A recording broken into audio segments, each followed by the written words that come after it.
अल्हम्दुलिल्लाहि रब्बिल आलमीन वस्सलातु वस्सलामु अला रसूलिहि मुहम्मदिन व अला आलिहि व अस्हाबिहि अजमाइन अम्मा बाद।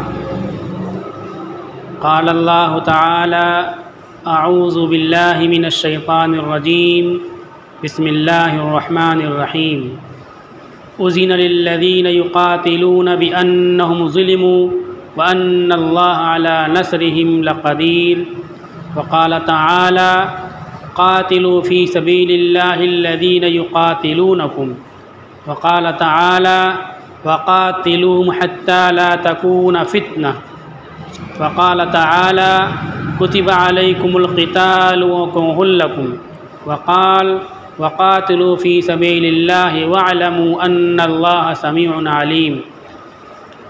सदक़ल्लाहुल अज़ीम। मुअज़्ज़ज़ सामईन, मुहतरम हज़रात, हिजरत के पहले साल जो बड़े बड़े काम आपने अंजाम दिए उनमें बुनियादी तौर पर दावत का काम था, तालीम का काम था, सोशल वर्क था, रिफ़ाही काम था और अलग अलग कौमों से दोस्ती ताल्लुक़ात कायम करना, मस्जिद नबवी की तामीर, अंसार और मुहाजिरीन के दरमियान मवाक़ात, भाईचारा, यकसूई और सुकून, ये सारे काम आप सल्लल्लाहु अलैहि वसल्लम ने किए।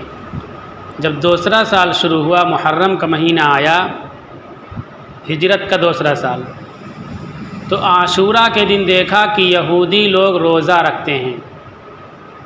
आप सल्लल्लाहु अलैहि वसल्लम ने उनसे पूछा कि ये रोज़े तुम क्यों रखते हो और उस दिन खुशियाँ क्यों मनाते हो? तो उन लोगों ने कहा, हाज़ा यौमुन नजल्लाहु बनी इसराईल मिन अदुव्विहिम, ये वो दिन है जिस दिन अल्लाह ताला ने बनी इसराईल को उनके दुश्मन से निजात दी थी। बनी इसराईल को निजात दी थी। दुश्मन कौन? फ़िरऔन। और कितना बड़ा दुश्मन? बनी इसराईल के बच्चों को उनकी माँ के गोद में कत्ल करता था, सिर्फ़ इस खौफ से, इस डर से, इस अंदेशे से कि नुजूमियों ने बतला दिया था कि पैदा होने वाला एक इसराइली बच्चा तुम्हारा तख्ता पलट देगा, तुम्हारी हुकूमत को तहस नहस कर देगा। उस बच्चे से बचने के लिए बच्चों के कत्ल आम का उसने हुक्म दिया था। माँओं की गोद में बच्चों को वो कत्ल कर रहा था। अपने तौर पर उसने सारी तदबीरें अख्तियार कर ली थी, लेकिन अल्लाह ने भी एक तदबीर अख्तियार की। अल्लाह की तदबीर को, अल्लाह के मंसूबे को इंसान नहीं समझ सकता। एक तरफ माँओं की गोद में बच्चे कत्ल हो रहे थे, दूसरी तरफ जिस बच्चे से हुकूमत का तख्ता पलटना था उस बच्चे की परवरिश फ़िरौन के घर में, उसी के घर में हो रही थी। लेकिन बहरहाल वो बच्चा बड़ा होकर उसने फ़ौरन तख्ता नहीं पलट दिया। अपनी आँखों से फ़िरौन के जुल्म, जारहियत और इस्तिबदाद को उस बच्चे ने देखा और वो बच्चा जुल्म देखता रहा, असबाब और वसाइल अख्तियार करता रहा, तदबीरें अख्तियार करता रहा।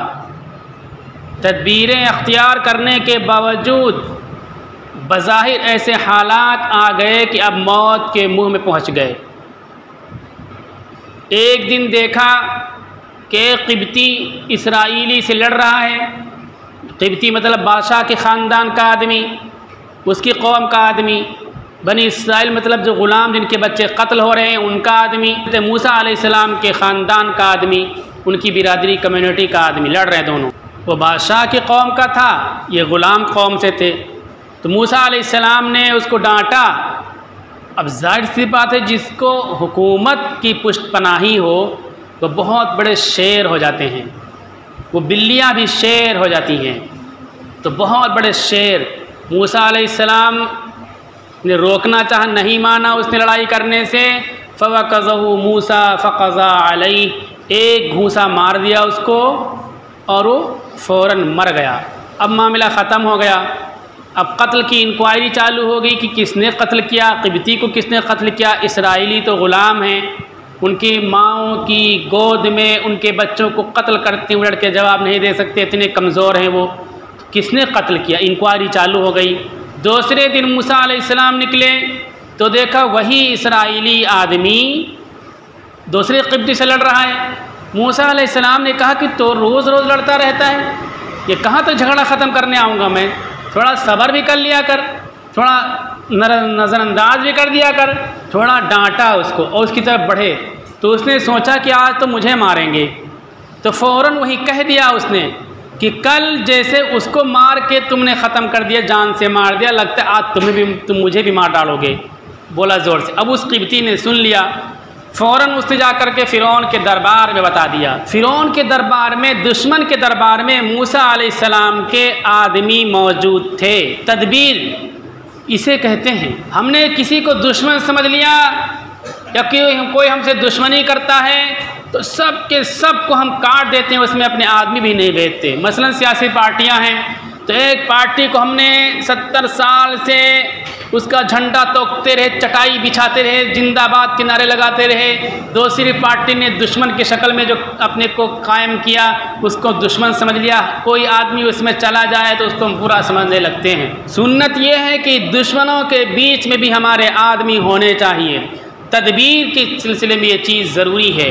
जब मूसा अलैहिस्सलाम की माँ ने दरिया में डाला, तदबीर अख्तियार किया, वो बच्चा फ़िरौन के दरबार में पहुंच गया।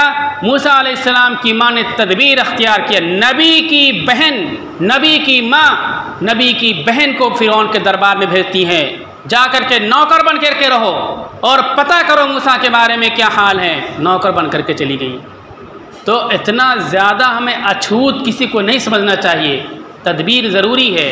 तो मूसा अलैहिस्सलाम के हाथ से पहले दिन कत्ल हुआ इंसान, दूसरे दिन ये उन्हीं का आदमी था, बोल दिया फ़ौरन।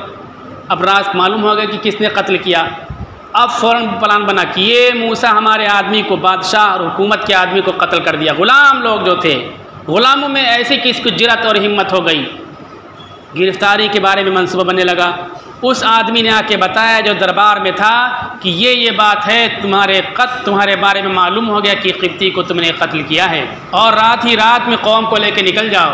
मूसा अलैहिस्सलाम रात में कौम को लेकर के निकले तो जैसे इस ज़माने में सड़कें होती, बेहतरीन रास्ते होते हैं, रूट मालूम होता है, ऐसे रास्ते नहीं होते थे और होते भी होंगे तो रास्तों से चलना ख़तरे से खाली नहीं होता।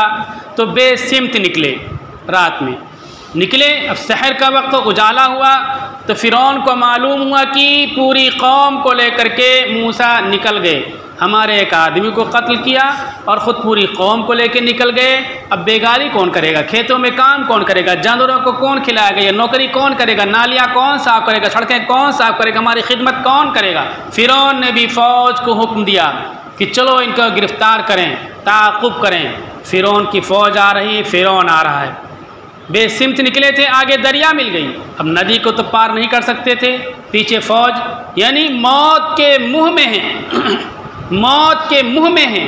अल्लाह ताला की नुसरत आई और नदी में रास्ता बन गया, 12 रास्ते बन गए और ये दूसरी तरफ निकल गए। पीछे से फ़िरौन उस नदी में उतरता है और पानी मिल जाता है। फ़िरौन अपनी लाओ लश्कर के साथ गर्काब हो जाता है। बनी इसराइल अपने आँखों से इस मंज़र को देखते हैं कि अल्लाह पर ईमान लाने की वजह से हम मौत के मुँह में थे, अल्लाह ने हमको ज़िंदगी दी है। अल्लाह पर ईमान न लाने की वजह से हुकूमत थी, इक़्तिदार था, ताकत थी, फ़ौज थी, मुल्क किसके पास था, तमाम ताकत के साथ, फ़ौज इक़्तिदार अख्तियार के साथ दरिया में अल्लाह पर ईमान न लाने की वजह से डूब गया। वो दिन था 10 मुहर्रमुल हराम। अल्लाह के नबी से इन लोगों ने बयान किया कि इस दिन अल्लाह ताला ने जालिम के जुल्म से, दुश्मन की दुश्मनी और उसकी ज़्यादती से बनी इसराइल को निजात दी थी। इसलिए उस खुशी में इस दिन को हम याद करते हैं और इस दिन हम रोज़ा रखते हैं। अल्लाह के नबी सल्लल्लाहु अलैहि वसल्लम ने फरमाया, नहनु अहक्कुम बि मूसा मिनकुम, मूसा के सिलसिले में तुमसे ज़्यादा हम इस बात के हक़दार हैं कि हम उनको याद करें और इस दिन हम भी रोज़ा रखें। रोज़ा रखना इबादत है, अज़ीम इबादत है, मकबूल इबादत है, अल्लाह की नाराज़गी उसमें नहीं है। लेकिन इस अजीम इबादत में यहूदियों की मुशाबहत से बचने के लिए, उनके जैसा हम ना हो जाएं, हमारी इबादत उनकी जैसी ना हो जाए, आप सल्लल्लाहु अलैहि वसल्लम ने फरमाया कि आइंदा 10 मुहर्रम के साथ 9 मुहर्रम का भी रोज़ा रखेंगे, या 9-10 के साथ 11 को मिला लेंगे, ताकि हमारी और उनकी इबादत में फ़र्क हो जाए, इबादत में मुशाबहत ना होने पाए। जो कि इबादत में कोई कबाहत बज़ाहिर नहीं है, लेकिन अपनी मुस्तकिल पहचान, मुस्तकिल शनाख्त, मुस्तकिल आइडेंटिटी इस्लाम बाकी रखने की तालीम देता है। हम लोग कहते हैं कि भाई यकजहती वैसे ही हम भी करने लगे। नहीं, हमारी एक पहचान है, एक शनाख्त है। हम दीन इलाही के मानने वाले हैं, अल्लाह के आखिरी दीन के मानने वाले हैं। हम पूरी इंसानियत के लिए आइडियल हैं, पूरी इंसानियत के लिए नमूने अमल हैं। इसलिए हमें अपने काम को बिल्कुल मुमताज़ रखना होगा, अलग शनाख्त देनी होगी। ये पता चल जाए कि मुसलमान की दुकान है, लोगों को यकीन है तमादो के यहाँ डुप्लीकेट माल नहीं मिलेगा, नाप तोल में कमी नहीं होगी, धोखा नहीं दिया जाएगा, मुकर्ररा कीमत से ज़्यादा नहीं लिया जाएगा, फ़रेब नहीं होगा हमारे साथ। ये हमारी पहचान होगी। ज़िंदगी के तमाम शोबों में, इबादत में भी हमारी पहचान अलग होगी, दुनियावी मामलात में हमारी पहचान अलग होगी। अल्लाह के नबी ने बता दिया, रोज़ा एक इबादत है, सवाब का काम है, लेकिन रोज़े में भी हमारी मुस्तकिल पहचान होगी। उनका रोज़ा हमारे रोज़े जैसा नहीं हो सकता, हम उनके जैसा रोज़ा नहीं रख सकते हैं। आशूरा का दिन आता है तो हम क्या करते हैं, कितनी उनसे अपने अलग पहचान बनाते हैं। नई नई नमाजें लोगों ने शुरू कर दी, 5 वक्त की फ़र्ज नमाजें पढ़ने की तौफीक नहीं होती है, नई नमाज आशूरा की नमाज निकाल ली, नई नई चीज़ें। आशूरा के दिन रोज़ा रखना सुन्नत है, जगह जगह पानी लेकर के बैठ गए रोज़ा तोड़ाने के लिए। अल्लाह के नबी सल्लल्लाहु अलैहि वसल्लम जिन बुराइयों को ख़त्म करने के लिए मबूस हुए, पैदा हुए थे, ढोल धमाकों को तोड़ने के लिए पैदा हुए थे। हमारे नौजवान ढोल धमाका गले में लटका करके घूमते हैं, कोई मना करने वाला। और अल्लाह के नबी के नाम पर, नवासे रसूल हज़रत हुसैन के नाना के नाम पर दूसरी कौमों की मुशाबहत अख्तियार करते हैं। तो हिजरत के पहले साल के बाद जब दूसरा साल शुरू हुआ तो ये मंज़र आपने देखा कि यहूदी आशूरा के दिन रोज़ा रखते हैं। आपने रोज़े की वजह पूछी तो उन्होंने बताया कि हम बनी इसराइल को अल्लाह ने निजात दी थी, इसलिए इस खुशी में रोज़ा रखते हैं। अल्लाह के नबी ने फरमाया, हम मूसा अलैहिस्सलाम के सिलसिले में ज़्यादा हक़दार हैं कि हम इस रोज़े का एहतमाम करें, इस खुशी में शरीक हूँ, लेकिन तुम्हारे जैसा रोज़ा नहीं रखेंगे, तुमसे अलग रोज़ा रखेंगे, 2 दिन का रोज़ा रखेंगे। मुशाबियत इबादत में भी ना होने पाए। हम बाज़ार में बैठते हैं, हाथ में धागा बांध लेते हैं, कपड़ा वैसे ही पहन लेते हैं, अगर दाढ़ी वाले हैं तो दाढ़ी भी रुख़्सत कर देते हैं, नाम ऐसा रखते हैं कि पता ना चल पाए, रास्तों में चलते अपनी पहचान को छुपा लेते हैं। नहीं, ये गलत बात। अपनी पहचान अपनी शनाख्त के साथ रहें। जितनी पहचान छुपाएंगे उतने ही हम मुसीबतों में गिरफ़्तार होंगे। देखो सिख भाई हमारे कितनी कम तादाद में मुल्क के अंदर हैं, लेकिन 5 सिख किसी बस में बैठे हों तो लगता है कि 50 सिख हैं। अपनी पहचान के साथ वो रहते हैं, और हम अपनी पहचान को छुपा करके 50 होते हुए भी हमारी बहन बेटी की इज़्ज़त पर हाथ डाली जाती है। वो बहन बेटी अपने को महफूज नहीं समझती है, अपने को तन्हा समझती है। पहचान छुपाने का नतीजा, कितना पहचान छुपाओगे? पहचान छुपा छुपा करके दुकानें करते रहे, लेकिन दुश्मन दुकानों को पहचान गया और नुकसान पहुंचा रहा है। पहचान छुपा छुपा के नौकरियां करते रहे, कारोबार करते रहे, आधार कार्ड देखे जाने लगा, आधार कार्ड में नाम बदलवाया आपने, आपका खतना देखा जाने लगा। कितनी पहचान छुपाओगे? पहचान के साथ मुसलमानों को रहने का हुक्म दिया जाता है। फिर सफ़र में रमज़ान के रोज़े की फ़र्ज़ियत का ऐलान हुआ, या अय्युहल्लज़ीना आमनू कुतिबा अलैकुमुस्सियाम कमा कुतिबा अलल्लज़ीना मिन क़ब्लिकुम, ए ईमान वालो तुम पर रोज़ा फ़र्ज़ किया गया जैसा कि तुमसे पहली उम्मतों पर फ़र्ज़ किया गया था। रोज़ा, रमज़ान के रोज़े की जब फ़र्ज़ियत हो गई तो आशूरा के रोज़े का लुज़ूम ख़त्म हो गया। उसकी फ़जीलत बाकी है, वो रोज़ा रखना चाहिए, लेकिन अब रमज़ान का रोज़ा फ़र्ज़ हो गया, अब आशूरा का रोज़ा कोई छोड़ देगा तो गुनहगार नहीं होगा। इसी साल जिहाद की फ़र्ज़ियत और जिहाद की इजाज़त की आयतें नाजिल हुई। जिहाद के सिलसिले में सुन लें, जिहाद का सिर्फ़ एक ही माना होता है, जंग करना। ऐसी जंग जिसमें दुश्मन को कत्ल किया जाए या तुम खुद कत्ल हो जाओ, दूसरा कोई माना नहीं होता। दूसरा माना तशबीही और तमसीली अंदाज में होता है। जैसे कि कोई बच्चा खूबसूरत हो तो कहा जाए कि बच्चा चाँद की तरह है, चाँद है, तो मतलब ये नहीं कि सचमुच चाँद है, आसमान से चाँद उतर आया, बल्कि मतलब ये जो सफ़ेदी चमक और शाइनिंग ठंडक राहत चाँद से हासिल होती है, वो एक सिफत इसके बच्चे के अंदर आ गई। ये तो नौजवान पूरा शेर है, इसका मतलब जंगली मखलूक है, इसको जंगल में डाल दिया जाए, चिड़ियाघर में डाल दिया जाए, बल्कि मतलब ये है कि शेर की जो बहादुरी है उसकी सिफत इसके अंदर पैदा हो गई। ये लफ्ज़ जब दूसरे मौक़े पर बोला जाता है तो इसी तरह का माना मुराद होता है कि जो फजीलत, जो अज़मत, जो बुज़ुर्गी, जो सवाब, जो नेकी उस अजीम काम में हासिल हो सकती है, उसका एक छोटा सा हिस्सा इसमें भी हासिल हो जाएगा, ये मुराद है। जब लफ्ज़ जिहाद बोला जाता है तो बहुत से लोग सोचते हैं कि एतराज़ हो रहा होगा। दुनिया का कोई मुल्क ऐसा नहीं है जहाँ डिफेंस मिनिस्ट्रेट ना हो, दिफाई निज़ाम, दिफाई सिस्टम न मौजूद हो। दुनिया की कोई मखलूक ऐसी नहीं है जो अपनी हिफाजत के लिए, अपने बचाव के लिए तदबीरें ना अख्तियार करती हो। हमारे मुल्क में चीन घुसा आ रहा है, अगर हमारा मुल्क चीन पर हमला कर दे तो दुनिया नहीं कह सकती कि क्यों हमला कर दिया। क्यों? वो हमारे मुल्क में घुस करके आया तो हमने हमला किया। इसको बोलते हैं डिफेंसियल वार, दिफाई बचाव और हिफाजती जंग। शरीयत हिफाजती जंग की इजाज़त देती है और हिफाजती जंग का हुक्म देती है। अगर हिफाजती जंग गलत है, जुल्म है, अत्याचार है, तो तमाम मुल्कों के अंदर जो डिफेंस मिनिस्ट्रेट मौजूद हैं, दिफाई सिस्टम मौजूद है, दिफाई निज़ाम मौजूद है, उसको ख़त्म कर देना चाहिए। एक तरफ कहते हो दिफा करना गलत है, दूसरी तरफ अपने यहाँ दिफाई निज़ाम कायम करते हो, तो तुम्हारी बातों में टकराव है, तुम झूठे इंसान हो। मक्का में मुसलमानों को सताते रहे, उनको उनका घर छोड़ने पर मजबूर किया, मक्का की गलियों में घसीटा जाता था, आग पर लिटाया जाता था, खातून को ऊँट में बांध करके फाड़ दिया गया और खंजर और नेज़े चलाया गया, औरतों को भी सताया जाता था, जुल्म और ज़्यादती के हर किस्म के हरबे आजमाए जाते थे। वहाँ उनको किसी कल मुसलमानों को चैन से नहीं रहने दिया गया, मजबूर होकर के अपना घर बार सब कुछ छोड़ करके मदीना मुनव्वरा में पहुँचे। तो एक काफिर और मुशरिक, अल्लाह के बागी और नाफरमान मदीना में मुसलमानों को सताने की, जुल्म करने की, ज़्यादती करने की तदबीरें करते रहे, मदीना पर हमला की तदबीरें करते रहे।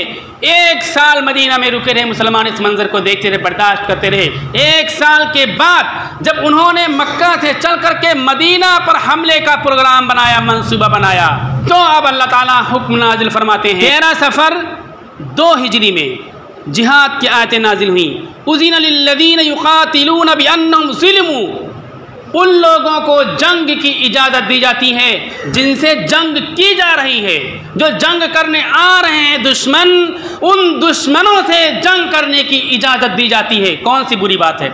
हमारे मुल्क का कानून भी ये कहता है, आप पर कोई हमला कर दे, आपके जान को लेने के लिए कोई आमादा हो जाए तो आप बदले में उस पर हमला कर सकते हो। यह कानून कहता है, डिफेंसियल वार करने की इजाज़त है। कुरान इसी बात का ऐलान करता है, जब तुम पर हमला किया जाए, तुम्हारी इज्जतों को लूटा जाए, तुम पर हमला आवर दुश्मन हो जाए, उज़िन लिल्लज़ीन युक़ातिलून, उन लोगों को इजाज़त दी गई जिनसे जंग की जाती है, बिअन्नहुम ज़ुलिमू, क्योंकि उन पर इससे पहले भी बहुत ज़्यादा जुल्म किया गया है। जुल्म करते करते इनका पेट नहीं भरा, ये नहीं आसूदा हुए, घर पर चढ़ कर के आ गए, माँ बहन की इज्जतों पर हाथ डालने लगे और घरों पर चढ़ करके गालियाँ बकने लगे, तलवारें लहराने लगे।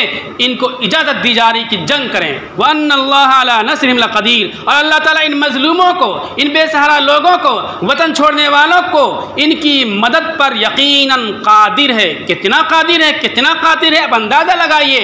मूसा अलैहिस्सलाम को, बनी इसराइल को, फ़िरौन की ताकत को अंदाज़ा लगाइए। फ़िरौन की ये ताकत थी, मूसा की ये ताकत थी कि जन इलाके को छोड़ करके भागने पर मजबूर हुए, कौम को लेकर के रात में भागे, भागते वक्त रास्ता भी नहीं समझ सके, समंदर की तरफ पहुँच गए, नदी की तरफ पहुँच गए। लेकिन अल्लाह की मदद आई, अल्लाह की नुसरत आई मजलूमों के साथ। मजलूमों के साथ अल्लाह की मदद रहेगी और रहती है।